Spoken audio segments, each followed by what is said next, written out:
I was home watching morning news because at that time I had the late night schedule. And I remember the first building getting hit, and before I could get into work, the first building collapsed. And when the first plane hit, ABC cut in. It was Charlie Gibson and Diane Sawyer talking about a horrific accident.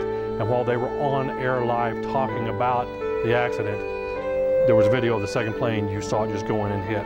And you knew at that moment that war basically had been declared on the United States. And it couldn't have been an accident for two planes to hit two different World Trade Center towers.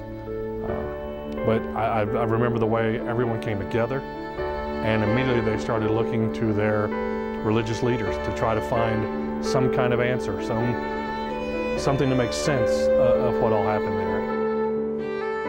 I remember being in school, still actually fairly young, and I just remember a lot of chaos, really. The teachers were kind of scrambling around talking to each other. Some of them were really upset. I remember watching up on a TV the second plane, which I found out later had hit the second tower, and seeing it go down, and there was just a bunch of students in the room watching it happen.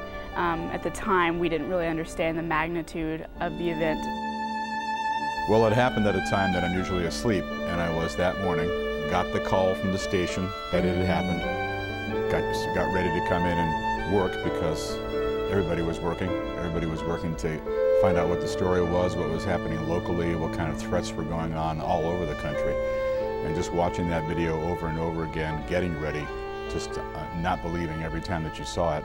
And then every day for weeks, we would be on edge, on guard, making sure that nothing like that ever happened again. Fortunately, nothing ever has, and I just hope that we're still on our guard to make sure it doesn't.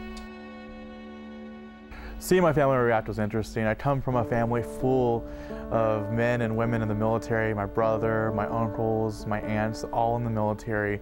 So seeing them react was certainly gut-wrenching, I guess. Having my uncle go to Iraq, having my brother deployed, those types of things, seeing my family all calling each other. I remember the phones didn't even work right that day because people were in constant need of contacting their loved ones, but being able to be there with my family, that was really important. But from that day forward, things were really never the same. When I heard the first plane hit, I was listening to talk radio in the car that I was in, the news vehicle that I was in, and when you heard the first plane hit, really I just thought it was something random, not a random act of terror. When the second plane hit, though, I